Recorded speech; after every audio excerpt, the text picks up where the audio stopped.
Elections जो होंगे इंतखाबात 2024, क्या पाकिस्तान पीपल्स पार्टी बामुकाबला तमाम सियासी जमातों का इत्तेहाद ये देखने को मिलेगा? क्योंकि इस वक्त मियां नवाज शरीफ जिस तरह से आगे बढ़ रहे हैं जिस हिकमत अमली के तहत, वो दिखाई तो यही दे रहा है। जी, लग तो ये रहा है कि इस वक्त PMLN उनकी लीडरशिप जो है बहुत मुतहर्रिक भी है और कोशिश ये है कि जितने भी इलेक्टेबल्स हों, जितने भी जो लुढ़क के कभी एक तरफ की दूसरी तरफ जा सकते हैं, उनके साथ मिला लिया जाए। मिलाने के बाद हुकूमत बना ली जाए। ये सब हम एक तो ख्याली बातें हम कर रहे हैं ना, भाई ये हो जाएगा तो इलेक्शन जीत जाएंगे, तो वैसे हो जाएगा तो यूं हो जाएगा। कल मैंने अर्ज की थी, फिर मैं दोबारा अर्ज करना चाहता हूँ कि इसमें एक बहुत बड़ा फैक्टर है जिसको हम सारे नेगलेक्ट करते जा रहे हैं। बहरहाल, हैविंग सेड दैट, इस पार्टी का उनको यही नजर आ रहा है कि इस वक्त जो उनको ये समझती कि शायद मुझे स्पेस ज्यादा मिल जाएगी, और ये जाहिर था कि जरदारी साहब ने आज से चंद माह पहले बलूचिस्तान में बहुत एफर्ट भी की थी और उनको लग ये रहा था कि वे बलूचिस्तान के लोगों के साथ मिल जाएंगे, सिंध बलूचिस्तान को मिलाकर वो इस पोजीशन में होंगे कि फेडरल गवर्नमेंट को वो किसी न किसी तरीके से अपनी तरफ माइल कर सकें या जो फेडरल गवर्नमेंट का ताज अपने सर पहन सके। लेकिन वो अभी चूंकि सामने आता हुआ नजर नहीं आ रहा, इसलिए अब मुख्तलिफ स्टेट्स में देख रहे हैं इनकी। देखिए, कहने के बाद मैं एक चीज अर्ज करना चाहता हूँ आपसे कि मैंने बारहा इस चीज का कहा है कि मेरी इस वक्त जो हमारी सियासी लीडरशिप है, होराइजन पर जो नजर आ रही है, विजनलेस है। विजनलेस है, मैं कह रहा हूँ, मैं फिर दोहरा रहा हूँ, विजनलेस है। इनका पाकिस्तान को आगे लेके जाने का विजन क्या है, मैं ये नहीं समझता। ये नून लीग बहुत दावे कर रही थी कि हमने CPEC बनाया। अभी CPEC के बारे में इनकी बातचीत आपको सुनाई नहीं दे रही है। आज तक किसी ने इनसे ये सवाल नहीं पूछा भी CPEC ठीक है, उसका बेसिक स्ट्रक्चर क्या है, CPEC का उसका ब्लूप्रिंट क्या है, वो जो पैसे हमने लिए 60, 70, 80 बिलियन पता नहीं कितने लिए, वो हमने कहाँ पे लगाने थे, क्यों लगाने थे, उनका रिटर्न क्या होना था। किसी ने उनसे ये सवाल नहीं पूछा कि मियां साहब, आपने मुल्क के अंदर की सड़कें भी बाहर से कर्जा लेके बनाई हैं, ये कौन सा मुल्क ऐसे करता है, कौन ऐसी इकोनॉमी चला सकता है। अभी बात की थी IPPs की, मैं वाहिद आदमी था जो बड़े अरसे से शोर मचा रहा था कि IPPs ने पाकिस्तान का बेड़ा गर्क किया। दूसरा बहुत बड़ी हाइस्ट थी पाकिस्तान की इकोनॉमी पे नेशनलाइजेशन के बाद, और वो भुट्टो साहब का कारनामा था। जनरल साहब, आज तो Nawaz Sharif chamber of commerce गए हैं, वहां पर ये कह रहे थे कि हमारी जो मौशी पॉलिसियां थी वो भारत ने अडॉप्ट कर ली और वो आगे निकल गया, हम पीछे रह गए।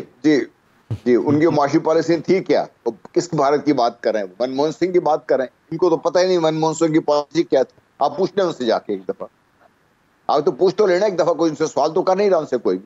मैं सवाल करना चाहता हूँ उनसे, क्या थी मनमोहन सिंह की पॉलिसी? इनको इल्म है इस चीज का? मुझे ये बताएं कि इन्होंने, जब मैं से आपसे बात कर रहा हूँ, CPEC का पैसा जाया किया सड़कों के ऊपर। CPEC का पैसा जो लगाया इन्होंने जो पावर प्लांट्स लगाया, जो बार बार कह रहे थे बिजली कारखाने हम लगाए हैं, उनका आपको पता है कि क्या रेट ऑफ रिटर्न और क्या हम उनके डील हुई हमारे उनके साथ? आज जिस तरह भी बात हो रही थी, पाकिस्तान की इकोनॉमी का बेड़ा गर्क तो किया हुआ इन दोनों ने मिलकर। ये कैसे उसको निकालेंगे जब खुद उन्होंने बेड़ा गर्क किया? कोई है इनके पास प्लान? कोई ऐसे कोई इनका? ठीक, आप ऑरेंज ट्रेन ले लें उनकी जनाब, इससे कैसे रिटर्न करेंगे आप पाकिस्तान का कर्ज? ऑरेंज ट्रेन के लिए कर्जा अपने लिया, उसके लिए ट्रेन बननी चाहिए, पब्लिक ट्रांसपोर्ट सिस्टम बेहतरीन होना चाहिए, लेकिन वो मंसूबा तो होना उसका कोई। कहां से पैसा आएगा, कैसे लगेगा, वो कैसे वापस होगा? आपने कर्जा लेकर उसके ऊपर और कर्जा चढ़ा है, इसके ऊपर पॉलिसी क्या बनाई? सड़क बनाई इन्होंने। क्लियर पॉलिसी इस हवाले से जो है वो डेफिनेटली आनी चाहिए। ठीक हो गया। अबूजर न्याजी साहब, पंजाब के हवाले से एक और चीज बात करो जी, एक चीज और बात करने, ये बात जो हो रही है ना, बिलावल साहब जो बात कर रहे हैं, ये जो बात कर रहे हैं, बात एज की नहीं है, बात एक्सपीरियंस की नहीं है। नंबर 1 बात विजन की है, नंबर 2 बात नीयत की है। अकबर बादशाह ने किस उम्र में बादशाह संभाली थी? उसने 63 साल तक हुकूमत की थी, और 63 साल तक बड़ी कामयाब हुकूमत उसने की थी। उसकी क्या वजह थी? उसकी साइफर के मामले की अगर बात करें, चेयरमैन PTI का ट्रायल रोकने का हुक्म आ गया कि जी वो जेल में ट्रायल नहीं होगा, हुक्म इम्तना जारी कर दिया गया। फिर उसी दिन जस्टिस आमिर फारूक जो है वो शाह महमूद कुरैशी की दरख्वास्त से ज़मानत मुस्तरद करते हैं और 4 हफ्ते में ट्रायल मुकम्मल करने का हुक्म देते हैं। ये 2 अलग अलग चीज़ें एक ही अदालत से, ये मामला क्या है? देखिए, तो मोहतरम जज साहबान ही बता सकते हैं, क्योंकि ये कोई टेक्निकल इश्यूज हैं जिसके बारे में मैं जो भी राय दूंगा वो एक अनएजुकेटेड गेस ही होगा, क्योंकि केस तो एक ही है जिसमें दोनों चेयरमैन पीटीआई भी और वाइस चेयरमैन भी, दोनों पर केस तो एक ही है, और उसको कैसे ये डील करना चाहते हैं ये मोहतरम अदालत का फैसला है। और अदालतें पाकिस्तान में काफ़ी इससे ज़्यादा आज़ाद भी हैं और जुडिशल माइंड भी उनका अपना है। वो कैसे करेंगे ये तो अल्लाह जानता है, मैं नहीं जानता इस बारे में, तो मैं इसकी जो बात करूंगा गलत करूंगा। लेकिन बहरहाल ये ट्रायल चलेगा और इसको मेरे नहीं ख्याल के 4 हफ्ते में जो कंक्लूड करने की बात की जा रही है ये हो सकता है, और इतनी जल्दी पता नहीं बात करनी चाहिए भी कि नहीं मोहतरम चीफ जस्टिस साहब को इस्लामाबाद हाई कोर्ट के, क्योंकि हमारे यहाँ तो केस साल हर साल चलते हैं, उनके तो फैसले होते नहीं हैं। इसको ही अगर 4 हफ्तों में निपटाना चाहते हैं डेफिनेटली उनका रीजन होगा अपना। देखिए, बहुत सारे ऐसे मसाइल हैं पाकिस्तान के जिसके बारे में हम सिर्फ राइज नहीं कर सकते हैं, लेकिन हतमी तौर पर कोई लॉजिकल आर्गूमेंट नहीं दे सकते कि लॉजिक कहीं खो के रह गई है।